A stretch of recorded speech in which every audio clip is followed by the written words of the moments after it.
podcast. What is up, everyone? Welcome back to this brand new episode of Hockeytown Rundown. You're here with me, one of your beautiful hosts, Zach. I am Carlo Les once again on this midweek episode of Deal or No Deal. Yes, you, the fans at home, viewers, watchers, listeners, and Red Wings fans alike, submitted your own mock trades to us once again.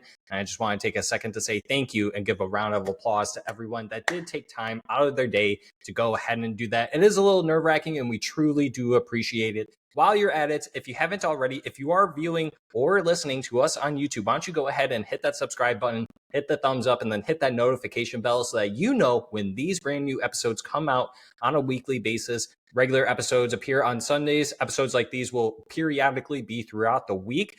Might be a thing moving forward, so we'll just have to wait and see. If you are watching or listening to us on Spotify, yes, you can do both. Go ahead and rate us the 5 stars and hit that follow button. And over on Apple Podcasts, do the same thing. Rate us the 5 stars and hit that follow button. We got a lot to discuss. We got a lot of trades. So once again, thank you to everyone who did submit those. And let's go ahead and get started on those, shall we? And let's start with the juicy one first. And it's no secret that the Pittsburgh Penguins are looking to trade most of their players on their team. You're hearing players like Erik Karlsson, Brian Rust, and this is where we begin with Erik Karlsson with $3 million retained with 2 years left on his deal, going over to the Detroit Red Wings in exchange for Jonathan Berggren, Justin Hall, and a 2020 third-round pick. And this trade was actually submitted by our good buddy Showtime in Hockeytown over on Twitter. Most of these trades came in on Twitter, some of them coming from YouTube, some even coming from Instagram. We truly do appreciate you guys doing this. And with this one, I would say this is a deal for both sides. I think both sides would honestly entertain this. I think this is a good starting point. We just saw actually today the Pittsburgh Penguins traded and received Matt Dumba as well as recouping a second round pick from the Dallas Stars. So with this being said, with Erik Karlsson's salary still being $7 million for another 2 years, for Jonathan Berggren, a young player that comes in super cheap, you're getting Justin Hall, Kyle Dubas. You're very familiar with them. We know that, good buddy. And then you're getting a 2026 third round pick. I think this is more than fair, and it's very good for both sides. I think both sides would actually agree with this. So I would call it a deal. Let me know what you think down in the comments. Obviously, as I go through these, what you agree with, what you don't agree with, and give us your take. Let us know what kind of trades that you would like to see the Red Wings move forward with, because everyone's a little hesitant with the way that Steve Yzerman has handled the offseason so far. So let's move on to the next trade. Now we go over to this trade that was submitted by WingsFan71 over on Twitter as well, and it involves the Pittsburgh Penguins once again with Erik Karlsson, except this time you got $2.5 million retained for the 2 years on top of it. So that leaves his contract coming in at a cap hit of $7.5 million each year in exchange for defensive player Justin Hall, defense prospect William Wallander, the rights to prospect Max Plante, and then a 2026 second round pick. I'm going to go back to the Matt Dumba trade. I do think that this is a little much to give to the Pittsburgh Penguins to get an Erik Karlsson, even though that there are plenty of teams that are rumored, like the Toronto Maple Leafs and a few others that are interested in an Erik Karlsson services, right? And so I just believe that this would be a little too much for the Detroit Red Wings and Steve Yzerman to stomach to give to the Pittsburgh Penguins.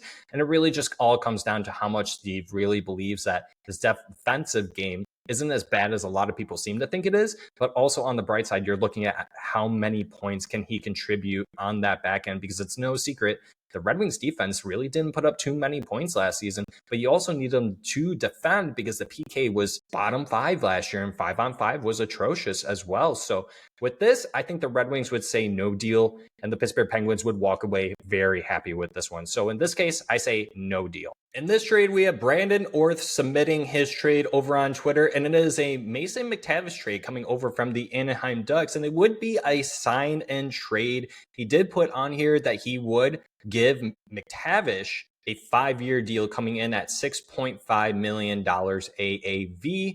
Anaheim receives 2 NHL players in the pick, and the Red Wings get their second line center. Wings might need to send more in this deal. I would actually agree with you, Brandon. I think that the Red Wings would probably need to add a little bit more.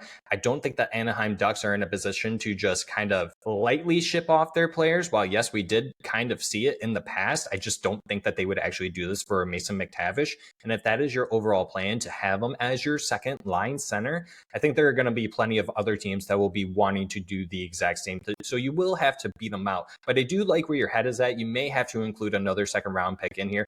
But in this deal, I say it is a no deal on the Anaheim Ducks side, and the Detroit Red Wings would be very happy to receive a Mason McTavish for just this. However, I would say that they would miss Michael Rasmussen and the hits that he does bring and his forechecking. While I know a lot of fans say that Michael Rasmussen doesn't hit as much and he's not as gritty as they think he is, he still comes in top 5 on the team when it comes to hits and then even forechecking. So now in this trade, we're actually moving on to the Utah Mammoth involving Clayton Keller and his 3-year, $7.15 million cap hit in exchange for Nate Danielson, Andrew Kopp, William Wallander, and a 2027 first round pick. I'm just going to say it right now. Utah is not going to trade Clayton Keller. I do think that this would be entertaining maybe to Utah, but there is no reason why that they are in a particular situation where they feel that they need to trade a Clayton Keller, based on especially with the trades that they've made recently and some of the free agent signings that they've made recently as well, that they're in a position where they're thriving and they're living and they want to start making the change and not be recognized as the Arizona Coyotes anymore. And so with this, I think the Red Wings would be very happy for this trade. But in this situation, the Utah Mammoth would say no. You would definitely have to add on top of this. I think you would probably have to add another first on there or another top tier prospect just for even Utah to even think about entertaining it. We're now moving along to the Matty Ice trade that was submitted on Twitter as well. And this one involving the Toronto Maple Leafs captain, Auston Matthews, and his $13.25 million cap hit for the next 3 years, with the Detroit Red Wings sending over Nate Danielson, Alex DeBrincat, a 2026 first, and a 2027 first. I think it's a no deal on both sides, to be honest. As much as I would love to have an Auston Matthews with the Detroit Red Wings, this is just a little too much for the Red Wings to give up. I think this doesn't give you a step forward. It gives you more of a step back, even though Auston Matthews is a perennial goal scorer and a United States legend at this point, who could be the top United States player by the time his NHL career is over. And so with this, I think it's a no deal on both sides, but I like where your head is thinking at. This is exactly what you would need to give up to a star caliber player that is in the NHL, something that makes you feel super uncomfortable with the Nate Danielsons, the Alex DeBrincats, and 2 first round picks. Unfortunately, now is not the time for the Red Wings to make trades like these just for the sake of getting into the playoffs and then getting bounced in the first or second round. So it is a no deal for me on both sides. But thank you, Matty Ice, for submitting that trade over on Twitter once again. Now we're going to move over to the Tampa Bay Lightning, and this trade was submitted by JMB over on Twitter as well. A lot of Twitter folks submitting their mock trades. If you're not following us on Twitter now, why don't you go ahead and do that? And you can follow us at Hockeytown Rundown. Rundown is spelled with an RD. So it is at Hockeytown RD. Robert David. Yes, Rundown for short. So in this trade submitted by him, going over to the Tampa Bay Lightning, the Red Wings would receive Brandon Hagel in exchange for Marco Kasper, a 2026 first round pick. He did put in here that he would trade a 2027 second round pick. Unfortunately, the Red Wings used up that trade in the John Gibson trade, so I just included the 2028 second round pick. Brandon Hagel is a special player, and what I mean by that, he's a special player for Tampa Bay. And I don't believe with this cap hit at this term, the Tampa Bay Lightning want to move him. I mean, that is a very, very good contract if Brandon Hagel continues on the wave that he has been riding on. While the Red Wings may be interested in a player like this, I don't believe that Steve Yzerman is willing to take on someone with that much term left on his deal. The 7 years is a pretty long time, right? And so with this, I think you may actually have to include some for Tampa Bay to even consider looking at this. I don't think Tampa Bay is really looking to get any younger. They just traded Isaac Howard as well to the Edmonton Oilers for pennies on the dollar, so to say. So with this, I think it is a no deal on both sides. Once again, as you're following along on this episode, why don't you go ahead and leave us a comment down below on what you think about some of these trades, and then let us know what kind of trade you would like to see Steve Yzerman and the Detroit Red Wings make in this offseason as we continue along. Now in this trade, we're actually going back to the Pittsburgh Penguins, and this one was submitted by Red Wings Muse. Thank you, my good friend. And in this one, you have the Detroit Red Wings receiving Rickard Rakell in exchange for Justin Hall, a 2026 second round pick, and a 2028 fourth round pick. Rickard Rakell still has 3 years left on his $5 million AAV contract. Rickard Rakell actually had a pretty good season under a terrible Pittsburgh Penguins team where he actually put up 70 points, 35 goals in 81 games played this season. While I do like this trade for the Red Wings, I think you would have to sweeten it a little bit. Red Wings Muse, you didn't tell me what years that these picks were in. I do think that actually including the 2026 second round pick is what exactly that the Pittsburgh Penguins are looking for. I think you may have to turn that third round pick into another second round pick, especially if you're including a Justin Hall. While it's no secret that the Pittsburgh Penguins want to take and have the opportunity to draft a Gavin McKenna, I don't think that this deal would get done. Red Wings would say yes, but Pittsburgh Penguins say no. And I do believe that there are other teams that would be interested in a Rickard Rakell's services for their team. So there would be a bidding war. And so for that, no deal. Now let's move over to the Winnipeg Jets involving Kyle Connor, the Michigan native, with 1 year coming in at $7.142 million. It's such a weird AEV. I don't know why their general manager did something like that. But in exchange for the 2026 first round pick, this is submitted by Seth Walters, by the way. Thank you, my good friend, over on Twitter as well. It is a 2026 first round pick that is lottery protected. A 2027 second round pick. Unfortunately, that was traded in the Andrew Gibson trade, so I made it a 2028 second round pick. Nate Danielson and Michael Rasmussen. Like the last one we did, I think it would have to come down to certain circumstances, right? Does Kyle Connor want to be traded? Does he only want to go to Detroit? What are the circumstances around that? If none of that is involved in this trade where Kyle Connor doesn't ask for a trade or anything like that, I don't think that this gets it done. I think you would need to include a little bit more, make that 28 a first round pick, maybe add in another second round pick. Kyle Connor, if you go and look at his stats, I believe he's actually top 15 in the league ever since not the year that he was drafted, but the year after he was drafted. He's top 15 in points and goals. And so Kyle Connor is a really good player. And so the Winnipeg Jets won't let him walk away for next to nothing. While this is a really good package, I think you would still need to include it. Red Wings would say yes, but I think ultimately the Winnipeg Jets would say no. Now, on the other hand, if the Winnipeg Jets felt that Kyle Connor would not re-sign with them, and they felt that a trade was more suited for them and for the player, then maybe in a world this could get it done. But you got to remember, there are probably 31 other teams that would love to have a Kyle Connor. So it would come down to Kyle Connor saying, there are only 3 teams or just one team that I would go to. And the Detroit Red Wings would need to be one of them. And I think with that, this deal would get it done if that was the situation. But at the end of the day, I'm going to say no deal. Detroit. James. Now in this trade, we're heading back over to the Pittsburgh Penguins once again, involving Erik Karlsson. His name is just everywhere right now. And then also including Brian Rust in this trade. And this trade was submitted by Ferk over on Twitter as well. And in exchange, the Pittsburgh Penguins would be receiving Jonathan Berggren, Justin Hall, the rights to forward prospect Dylan James, and a 2026 second round pick. I also forgot to mention that there is $3 million retained, and I just now put that in there, so pardon me, folks. But this is a tricky one because that's a lot of money that the Detroit Red Wings would need to pack on. Looking at that, that's $12 million. So the Red Wings are right about where they have left.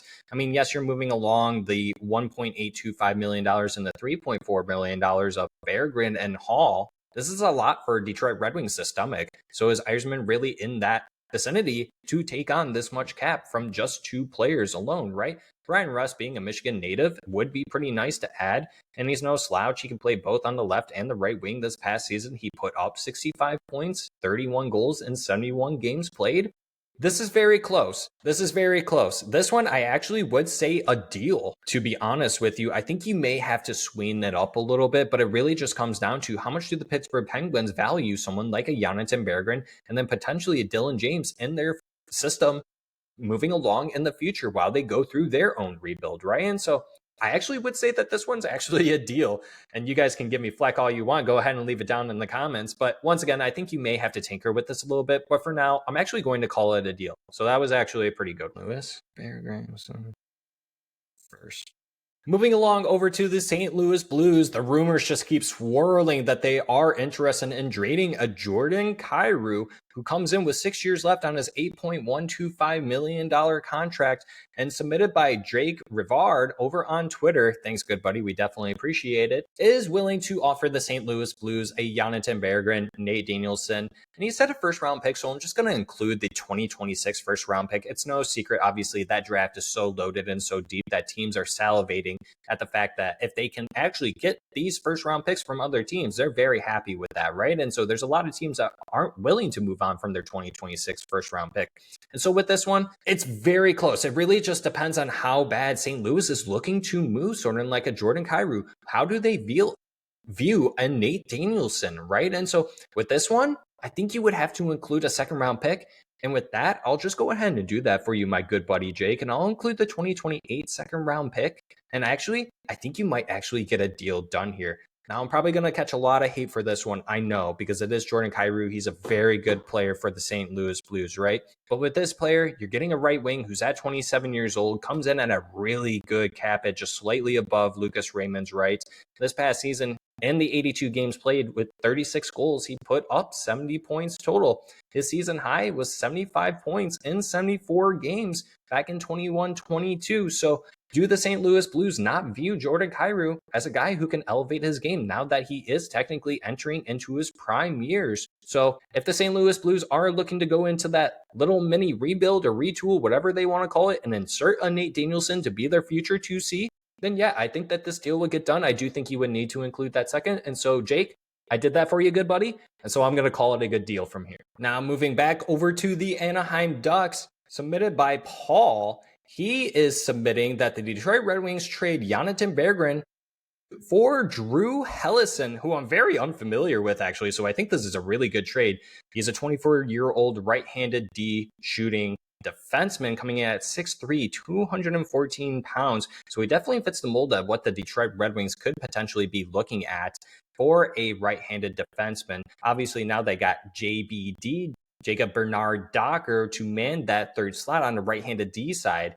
The question is now, do you see Drew being that second pair going into the season, or do you see JBD, right? And so this could be a nice depth piece for the Detroit Red Wings. And talking about Drew, last season with the Anaheim Ducks, in the 56 games that he played, he put up 4 goals and 13 points total, 47 penalty minutes. That is pretty high up there for someone who only played 56 games this past season. And we're talking about a team that was bottom 5 in the penalty kill. So I don't think that this is a player that the Red Wings would be interested in, but I do believe that this would be a fantastic project player to actually add for the future, to be partners with. I mean, just picture it for a second. Moritz Seider, Axel Sandin Palika, Drew Helleson. But obviously, we do have Anton Johansson in the works. He did go back overseas to go play more professional hockey over there. Eventually, he'll come back over. That should be your third pair right-handed D moving forward in the future. I actually don't mind this trade, but it really just comes down to how badly is Anaheim looking to offload this player and what they view a Jonathan Berggren. So for this, I'm actually going to say no deal, because honestly, right now, it doesn't really make sense for either side. The Red Wings still need to fill spots on the forward end. I think Jonathan Berggren, while he may be overpaid a little bit, I think we might actually see a somewhat bounce back season from him, right? I do believe that he actually can be somewhat of a 30-plus point guy, hopefully closer to the 40 points that we need to see out of him, really being so young, right? And drafted as a former second-round pick back in the Kenny Holland ages, right? So with this, I'm going to say no deal, because it just currently right now for either sides, it really does not make sense.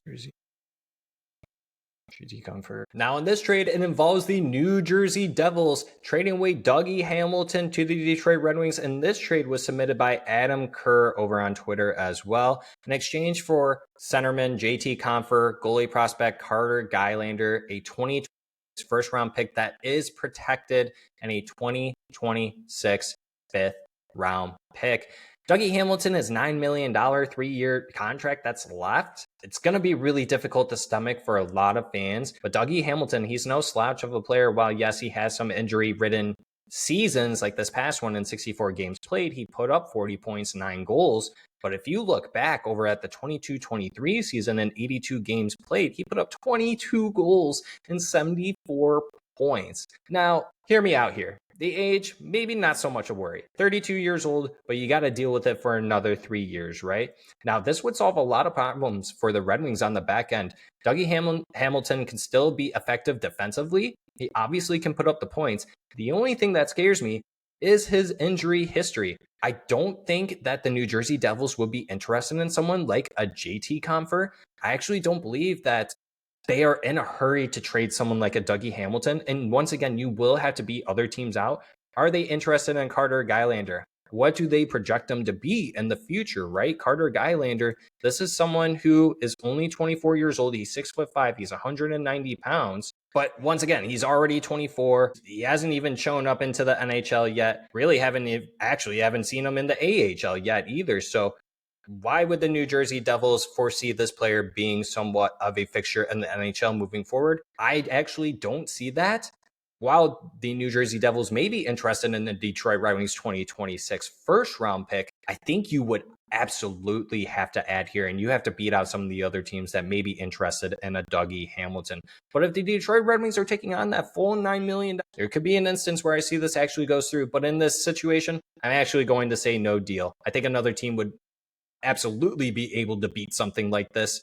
And I think you would have to swap out JT Compher with a better player, more so kind of like a prospect, or if you could switch Carter Gylander with someone else, like a better prospect that the Detroit Red Wings have, or another pick, that would probably get the deal done. So in this situation, I'm actually going to say no deal. And this one was submitted by Adam Kerr. He also did mention that an additional move that the Red Wings could make would sign forward Luke Kunin.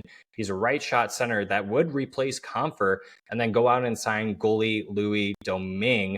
And his reason behind Domingue is that you just need an AHL caliber goalie, and it was just an idea. Yeah, I don't mind that. I mean, I don't think that the Red Wings are in the market to actually sign any more goalies. That's the running joke, right? It seems like they have all the goalies that you could ever have. Are they the most top goalies in the NHL? Not by any means, no, but you got to have depth, baby. It's all about the depth, right? Now let's jump over to some of the fan-submitted mock trades over on YouTube. And this trade was submitted by Let Do It 420, and they are suggesting going back to the Dallas Stars, trading Jason Robertson and his contract over to the Detroit Red Wings in exchange for Carter Mazur, William Wallander, 2027 first-round pick, and a 2028 second-round pick. They just moved Matt Dumba. They had to sacrifice a second. It's no secret that they still actually need cap space. Personally, to me, I really don't think that this actually gets it done. I think you would have to swap Carter Mazur or William Wallander for a player that's either Marco Kasper or Nate Danielson. I hate including either of those players, but you have to include the top prospects that you have in order to get the top players that are in the National Hockey League, much like a Jason Robertson. And for this deal, I'm sorry, let's do it. 420. This is a no deal. Now in this trade, we actually got Tyler Bertuzzi with his $5.5 million deal with 3 years remaining coming over to Detroit in exchange for Jonathan Berggren and a 2026 third round pick. As much as I would love to have Tyler Bertuzzi be reunited with our old faithful captain Dylan Larkin, Tyler Bertuzzi just is not the player like he used to be when he was with the Detroit Red Wings. He had that one season back in 21-22 where he hit the 30 goal mark, put up 62 points in 68 games played. He has not been anywhere close to match that. This past season with the Chicago Blackhawks in the 82 games played, he put up 23 goals for 46 points. Granted, it is a really bad Chicago Blackhawks team, but Tyler Bertuzzi is not on the right side of his age. He's already 30 years old. You know, it really isn't that much to give up for someone like a Tyler Bertuzzi, but I don't like him at that contract. And he's kind of a hit or miss player, and he gets injured a lot. And so for this deal, I'm actually going to say no. And I hate saying that because I do really like Tyler Bertuzzi as a player. I just don't think it fits with what the Detroit Red Wings are looking to do moving forward. Although he does bring grit, he does bring size, I just don't think it fits the mold as to what the Detroit Red Wings are looking to do. And that trade was submitted by Mr. Wings Fan 40. Thank you, my good friend, for submitting that one. And moving along, we now have involved the Winnipeg Jets once again.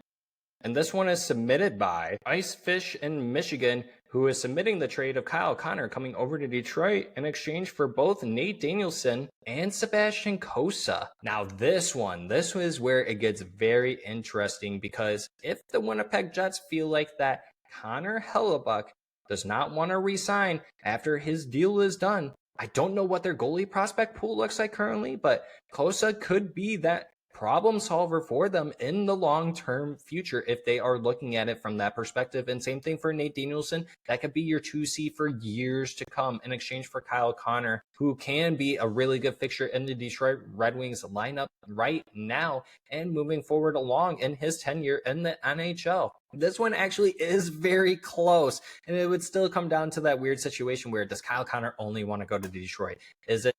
Is he saying that he will not re-sign with the Winnipeg Jets and they have to trade him by the trade deadline or else they lose him for nothing, right? And so I think you might have to include a second round pick in this to actually pull the trigger. But in this scenario, I'm actually going to say it's a deal. I think that this would get it done if the particular situation that Kyle Connor inclines that he does not want to re-sign doesn't even have to involve a trade. I think that this is something that not a lot of teams can offer to the Winnipeg Jets, and a Sebastian Cossa and Nate Danielson. Both players are just one season away from making it into the NHL. Will they be impactful players right away? I can't answer that. Time will tell. We haven't even seen them step foot on NHL ice, actually, except minus Sebastian Cossa, who got to play in that one game and get that weird, wild win. But I'm actually going to say yes to this deal, but I still think that you would have to include the second. But I do think that this was a really good trade that was submitted by Icefish in Michigan. So good deal there. Now that's going to wrap up this episode of Deal or No Deal. Thank you to everyone once again for submitting your mock trades surrounding the Detroit Red Wings. What could Steve Yzerman do? It's really tough to play the role as the general manager for the Detroit Red Wings. So thank you to all those actually sticking your necks out there and submitting this. It's really difficult. Carlo and I always try to do it too, and we're always looking for the feedback. Once again, I know I've said this in the middle of the episode and at the beginning. Please go ahead and leave a comment down below what you thought about some of these trades. Would you have pulled the trigger on some of these trades? Which ones would you have told me, no, Zach, you're crazy for accepting that one or declining that one? We want to hear your thoughts. We do this exactly for you guys, the viewers, watchers, listeners, and Detroit Red Wings fans alike, because us too are Detroit Red Wings fans, as you can clearly see. And so once again, thank you for joining us on this brand new episode. If you haven't already, why don't you go ahead and hit that subscribe button, hit the thumbs up, and then hit that notification bell if you are watching or listening to this on YouTube. And if you're on Spotify or Apple, why don't you go ahead and rate us those 5 stars, hit that follow button. And until next time, we'll see y'all on the next one. See ya. I love you. Bye.